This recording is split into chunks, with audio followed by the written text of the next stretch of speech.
Good morning बच्चों। Industrial sociology, औद्योगिक समाजशास्त्र, इसमें हम पढ़ रहे हैं criticism in context of impact of industrialization on social structure. सामाजिक संरचना पर औद्योगिकरण के प्रभाव के संदर्भ में आलोचना। आज हम आलोचनात्मक व्याख्या देखेंगे कि किस तरह से औद्योगिक समाजशास्त्र में सामाजिक संरचना पर पड़ने वाले प्रभाव के संदर्भ में कुछ आलोचनाएं का हम व्याख्या करेंगे। मीनू वॉल्टर, समाजशास्त्र विभाग, समाज सम्राट पृथ्वीराज चौहान राजकीय महाविद्यालय अजमेर। अगर हम बात करते हैं नगरीकरण के संबंध में, तो दो प्रकार की विशेषताएं बताई गई हैं। एक जो परंपरावादी हैं, इन्हें नगरीय जीवन का वास्तविक एवं अंतिम रूप नहीं कहा जा सकता। यदि हम इन्हें अंतिम रूप में स्वीकार किया करें तो नगरीकरण एक विघटनकारी सामाजिक व्यवस्था ही मानी जाएगी, क्योंकि सामाजिक संगठन के स्थायित्व के लिए कुछ सर्व स्वीकृत मूल्यों एवं प्रतिमानों का होना अति आवश्यक होता है। नगरीय जीवन में समानता के स्थान पर असमानता व एकता के बजाय अनेकता व्यक्तियों में द्वैतिक संपर्कों की प्रधानता होती है। इसलिए हम ये कह सकते हैं कि सर्वमान्य मूल्य व प्रतिमान नहीं हो सकते, जिसके कारण नगरीकरण एक विघटनकारी आधार बन जाता है। औद्योगिकरण के आरंभिक काल में नगरीकरण के अध्ययनों के आधार पर यह देखने को मिला था कि जबकि उद्योगों व नगरों की स्थापना, जिसमें हम देखते हैं कि जब उद्योगों और नगरों की स्थापना हुई तो उसमें सामाजिक संबंधों का बिना कोई ध्यान रखे हुए अनियोजित रूप से वह स्थापना हुई। जबकि उस समय ग्रामीण क्षेत्र में किसानों व मजदूरों को कारखाने में कार्य करने हेतु भर्ती करने व कार्य करने हेतु विशेष रूप से तथा बिना उनकी स्वेच्छा से लाना होता था। हम ये देखते हैं कि एक ग्रामीण कृषक जो एक खुले हुए वातावरण में, स्वस्थ वातावरण में कार्य करता है, उसे एक कारखाने के कृत्रिम वातावरण में कार्य करने से मानसिक और शारीरिक कष्ट मिलता था। कार्य के घंटे लंबे होते थे और रहने के लिए कोई सही रूप से व्यवस्था नहीं थी। जब व्यक्ति ने मशीनी कार्य किया तो उसमें सृजनशीलता की भावना भी नहीं थी। इसलिए ऐसी परिस्थितियों में नगरीकरण में विघटन की प्रवृत्ति का होना एक स्वाभाविकता ही थी।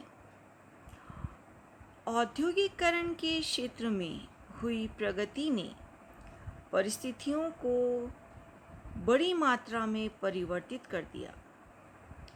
किस तरह से परिवर्तित किया कि उद्योगों की स्थापना एवं नगरों का विकास दोनों ही विभिन्न समस्याओं को ध्यान में रखते हुए पूर्ण नियोजित रीति से किए जाते हैं।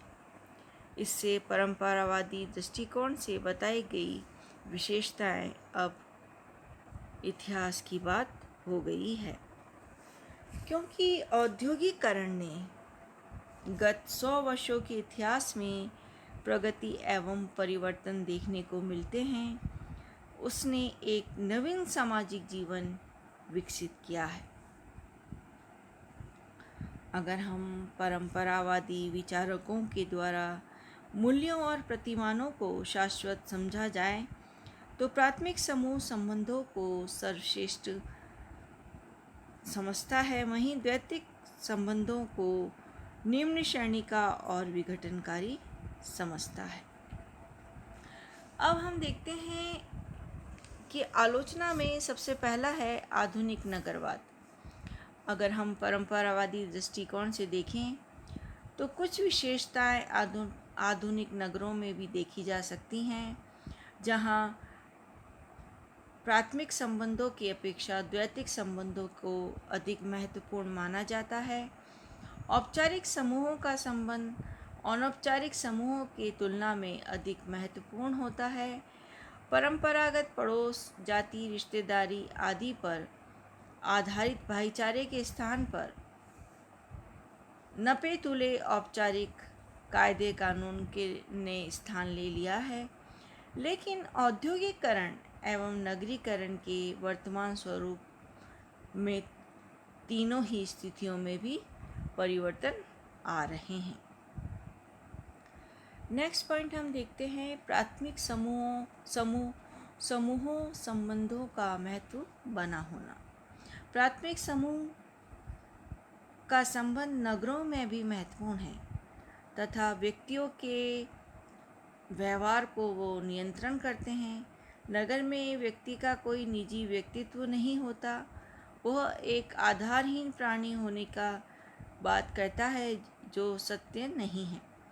जो व्यक्ति अब नगरों में स्थायी रूप से रह रहे हैं या बहुत समय से रह रहे हैं, उनमें पर्याप्त घनिष्ठ संबंध देखने को मिलते हैं तथा नगरों में हम देखते हैं कि एक दूसरे के घर में जो दूर दूर होने के बाद भी वे अपने संबंधियों और मित्रों से निरंतर मिलते जुलते रहते हैं। लेकिन परंपरागत प्राथमिक संबंधों में कुछ अंतर देखने को अवश्य मिलते हैं। नेक्स्ट है संबंध विच्छेद करने की स्वतंत्रता। यदि कोई व्यक्ति अपने प्राथमिक समूह को किसी कारण से पसंद नहीं करे तो वह आसानी से संबंध विच्छेद कर लेता है। वह उस समूह का सदस्य होने के लिए मजबूर नहीं है। नेक्स्ट है संबंध ना होने पर भी घनिष्ठ बने रहना। यदि कोई व्यक्ति किसी प्राइमरी ग्रुप का मेंबर है लेकिन फिर भी उसे वह पसंद नहीं करता तो भी उससे वह घनिष्ठ संबंध बनाए रख सकता है, क्योंकि अब नगरीय जीवन में प्राथमिक समूह संबंध किन्हीं सामाजिक मजबूरियों पर आधारित ना होकर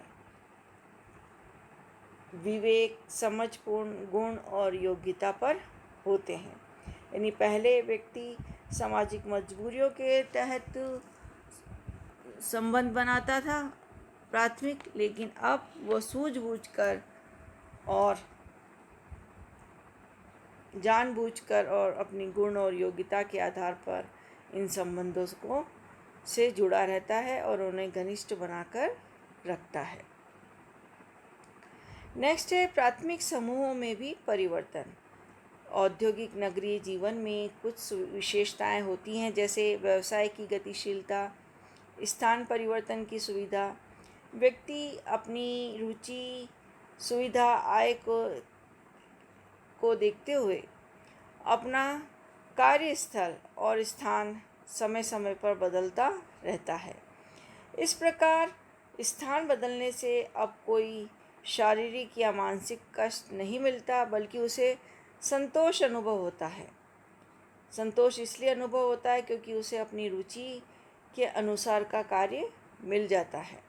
इस प्रकार के परिवर्तन में उनके प्राथमिक समूह भी बदल जाते हैं और नए स्थान पर पुराना प्राथमिक समूह बनाकर रखें, यह जरूरी नहीं है।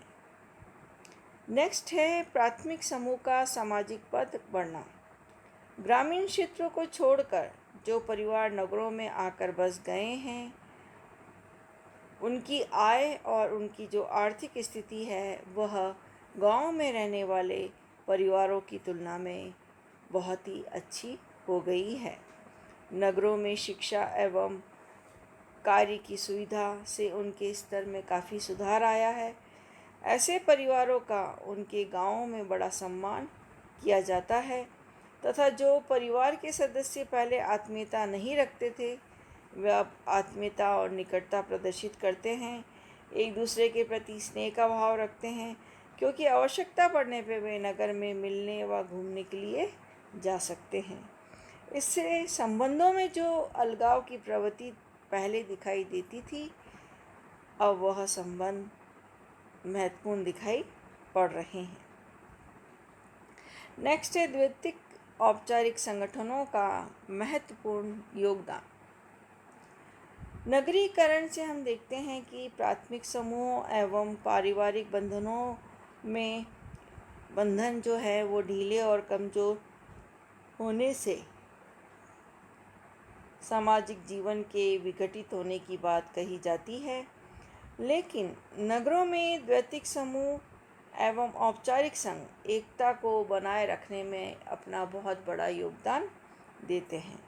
नगरों में कर्मचारी संघ हैं, राजनीतिक दल हैं, धार्मिक संस्थाएं हैं, सरकार और गैर सरकारी प्रतिष्ठान हैं, निगम हैं और विभिन्न प्रकार की संस्थाएं हैं।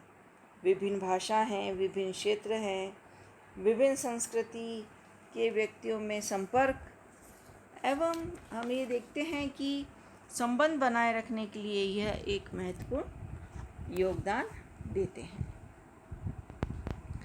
रॉबर्ट रेडफील्ड की लघु और महान समुदायों और परंपराओं और मैक्सिम मेरिट की स्थानीयकरण और सार्वभौमिक के सैद्धांतिक आधार को अगर हम ध्यान में रखें तो नगरों में द्वैतिक समूह संबंध की असमानता को समानता में किस प्रकार परिवर्तित करते हैं, यह आसानी से समझ में आ सकता है। क्योंकि सामाजिक दृष्टि से असमान लोगों में विभिन्न औपचारिक समूहों का परस्पर संबंध पैदा करने, एक दूसरे के निकट लाने तथा अनेकता को एकता में परिवर्तित करने में महत्वपूर्ण योगदान रहता है। जबकि द्वैतिक लोग कुछ समान हितों के कारण सम्मिलित होते हैं तथा वे जानते हैं कि समूह के सदस्यों में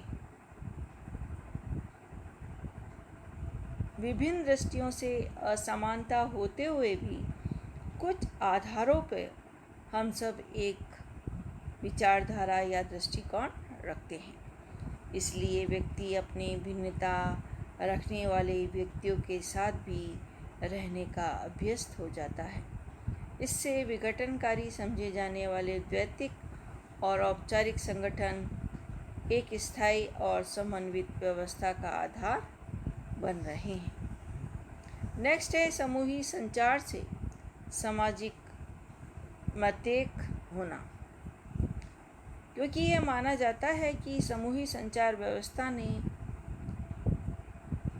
निजी व्यक्तित्व को समाप्त कर देती है, लेकिन इसके साथ यह भी है कि समूही संचार समाज विचारों के समान प्रभावों पर आधारित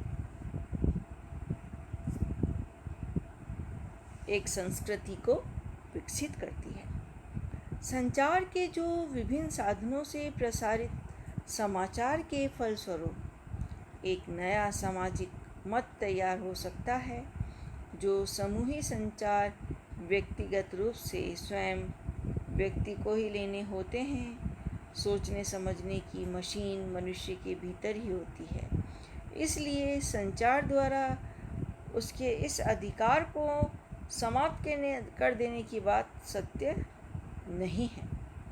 समूही संचार का ऋणात्मक प्रभाव ऐसे ही लोगों पर ज़्यादा पड़ता है जिनमें स्वयं के विवेक से सोचने एवं